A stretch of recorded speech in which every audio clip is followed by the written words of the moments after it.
Labas vakaras, eteryje Dzūkijos televizijos žinios, o dabar trumpai peržvelkime šio penktadienio naujienas. Šiandien žiniuose matysite, draudimas degintis Alytaus paplūdimiuose kelia visuomenės pasipiktinimą. Nesąmonė čia pilnai yra. Kaip tai negalima degintis, jeigu saulė, jeigu viskas. Kodėl negalima degintis? Alytaus mieste ir rajone yra per 200 asmenų bausmę atliekančių bendruomenėje su probacijos tarnybos priežiūra. Projekto lėšomis planuojama įrengti dviračių takus pirmajame Alytuje.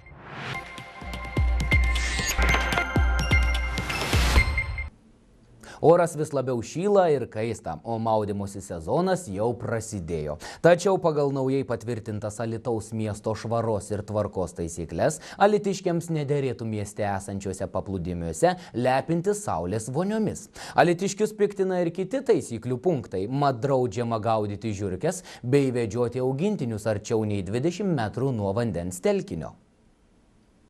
Už Alytaus miesto švaros ir tvarkos taisyklių nesilaikymą pirmą kartą nusižengimą padariusiam gyventojui grėstų 14 eurų bauda. Ir nors neseniai patvirtintose atnaujintose taisyklėse tarsi draudžiama deginti saulėje, gyventojų šalia didžiosios ir mažosios Dailidžių ežerėlių nestinga. Tiesa, žmonės piktina politikų priimtas sprendimas dėl lepinimosi saulės voniomis. Nesąmonė čia pilnai yra. Kaip tai negalima degintis, jeigu saulė, jeigu viskas. Kodėl negalima degintis? Ką? Kodėl negalima degintis? Jūs pasakykit. Skaitau, kad čia grina nesąmonė. Taip negalima. Žmonės vasarą ateina degintis. Mes pripratom prie to, kad saulė, vanduo, paplūdimys. Čia žmonės ateina pasiilsėti. Ir jeigu aš negalėsiu nusirengti, įsimaudyti, tai kur logika? Tai jie ten kabinetuose sėdi, tai jie pripratę prie kabinetų. O kartais reikia ir ant saulės pabūti. Neugi stumdysies eiliai ten prie to Lidlo. Geriau ant saulės pabūti. Alytaus miesto savivaldybės tarybos opozicija jau pateikė siūlymus miesto vadovams, kaip koreguoti taisyklės, kurios šiuo metu Lietuvoje yra aktyviai aptarinėjamos. Ir labiausiai gyventojų pasipiktinimą sukėlė, kad miesto taryba priėmė sprendimą uždrausti kaitintis mieste. Tai šie žmonės, kurie už mūsų šiuo metu guli paplūdimyje, kurie deginasi ir panašiai, jiems turės būti išrašytos baudos. Ką mes čia norim pasiekti, iki šiol mums yra nesuprantama. Kodėl toks sprendimas priimtas? Aš manau, kad daugelis tarybos narių tiesiog nepaskaito, kas yra pateikiama ir už ką jie balsuoja, o administracinė visą laiką priima ir pasiūlo pačius geriausius sprendimų projektus. Tuo tarpu miesto vadovai atkerta, kad dėl visos šios sumaišties kaltas ne vietoje padėtas kablelis, nes kaitintis saulėje draudžiama tik nudistams. Dabar, kad galima tose taisyklėse išskaityti, kad degintis apskritai negalima, kaitintis apskritai mieste negalima. Na, nežinau, jeigu esi labai linkęs visur žiūrėti tik tai neigiamus dalykus, galbūt, bet kita vertus, niekada joks aktas niekam nebuvo surašytas ir niekada joks ten protokolas ar aktas ar kažkas tenais už pažeidimus niekada nebus surašytas už tokius dalykus. Dėl to savivaldybei mes šiandien vakar berods išplatinom ir pranešimą, paaiškinimą, kad šitos interpretacijos yra ne visai tikslios, jau taip labai švelniai sakant, kad viską čia daryti galima. Tai buvo kalba ir yra tose taisyklėse tik tai apie nuogumą. Bei dėl to, kad visa Lietuva juokiasi iš Alytaus taryboje priimtų taisyklių, bandant gelbėti Dzūkijos sostinės reputaciją, šį savaitgalį skelbiama akcija. Visi kviečiami fotografuotis, kaip kaitinasi saulėje ir nuotraukas dėti į socialinius tinklus. Akcijos dalyviai bus apdovanoti. Daina Barnauskaitė, Edgaras Burneika, Dzūkijos televizija. Alytaus mieste ir rajone iš viso yra 220 asmenų, kurie teismo skirtas bausmes atlieka bendruomenėje.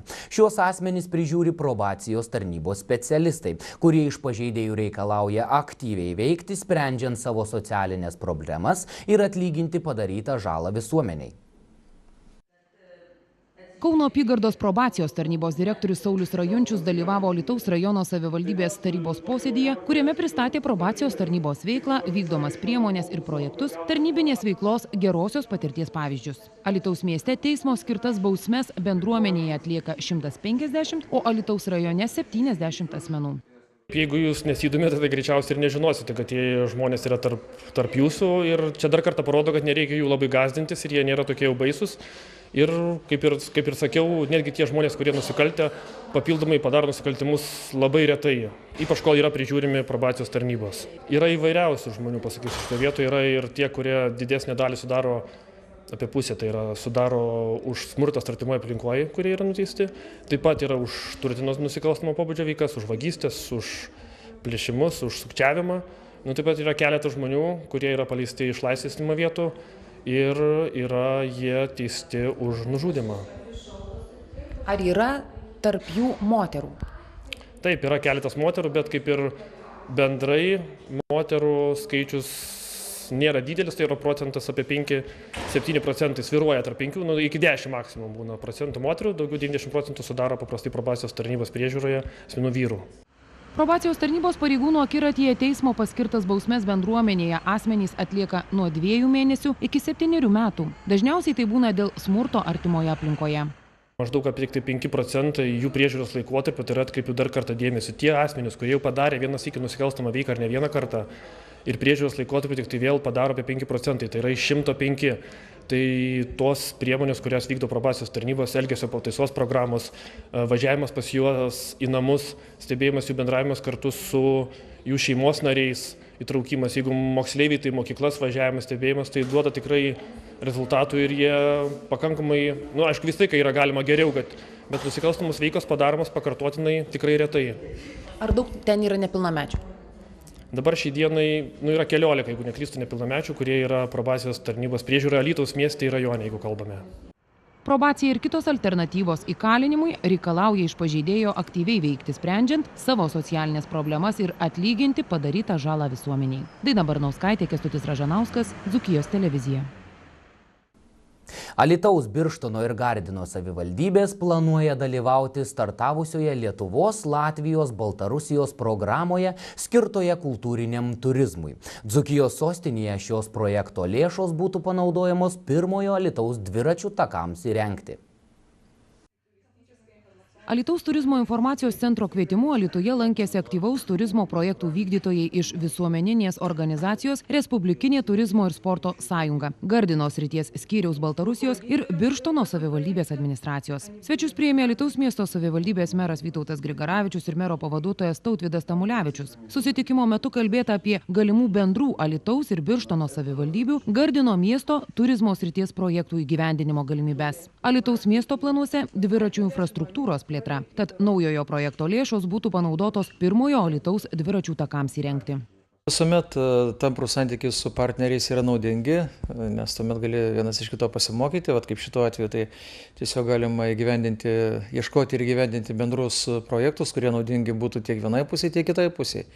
To šiandieną kaip tik aptarinėjame galimybės rasti finansavimą, tiesti papildomus dviračių ir pėsčiųjų takelius ir susijęti visą tai su istoriniu paveldu, su mūsų praeitimi. Tai yra įdomu ir manau, naudinga.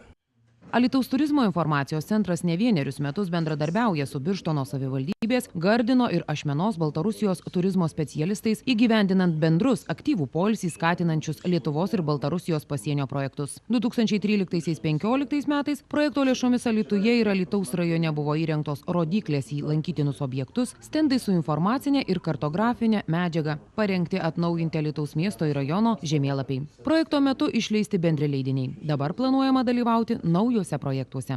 На туризм и на культурный туризм, в первую очередь, сочетание культурного туризма.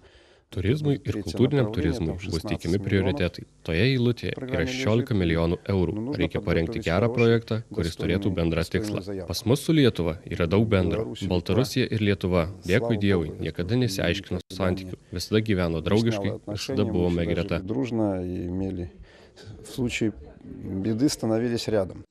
Sėkmės atveju projektų įgyvendinimas prasidėtų kitų metų pabaigoje. Daina Barnauskaitė, Kęstutis Ražanauskas, Dzūkijos televizija.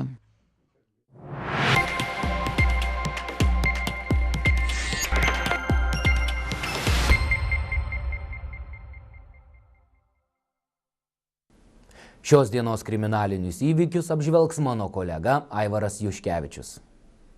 Birželio 3 dieną apie 10:30 Alytuje, Jonyno gatvėje. Moters vairuojamas automobilis Audi 80 nepraleido pagrindiniu keliu važiuojančios motorolerio vairuotojos. Transporto priemonė susidūrė. Nukentėjusioji motorolerio vairuotoja išvežta į ligoninę. Įvykio metu automobilio vairuotoja buvo blaivi.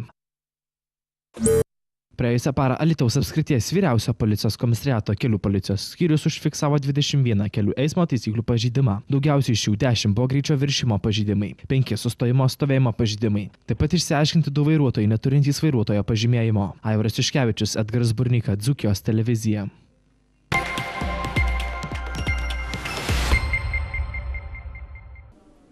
Tai tiek šio penktadienio žinių, o netrukus jūsų dėmesiui orų prognozė, linkime turiningo ir gražaus savaitgalio.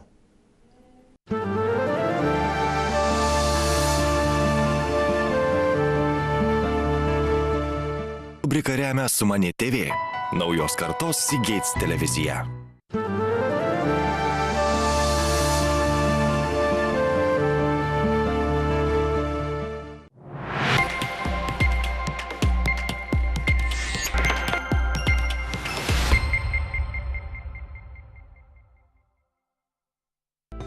Šeštadienio naktį lietaus intensyvumas sumažės. Palis centriniuose ir pietvakariniuose rajonuose. Dieną trumpo lietaus su perkūnija debesys daugiausia formuosis virš pietų Lietuvos. Perkūnijos metu vietomis vėjo gūsiai gali siekti 15–16 metrų per sekundę. Sekmadienio naktį lietaus tikimybė sumenks. Debesys prasisklaidys. Vėjas suksis iš šiaurės ir susilpnės. Sekmadienio diena bus nepastoviai debesuota. Kai kuriuose vietovėse trumpai palis, didesnė lietaus tikimybė šiaurės rytiniuose rajonuose. Apysmarkis vėjas pūs iš šiaurės vakarų. Artimiausią naktį Alytuje ir Vilniuje bus 12, Kaune ir Klaipėdoje 11 laipsnių šilumos. Šeštadienio dieną Alytuje termometro stulpelis pakils iki 24, Vilniuje ir Kaune iki 23, Klaipėdoje iki 19 laipsnių aukščiau nulio.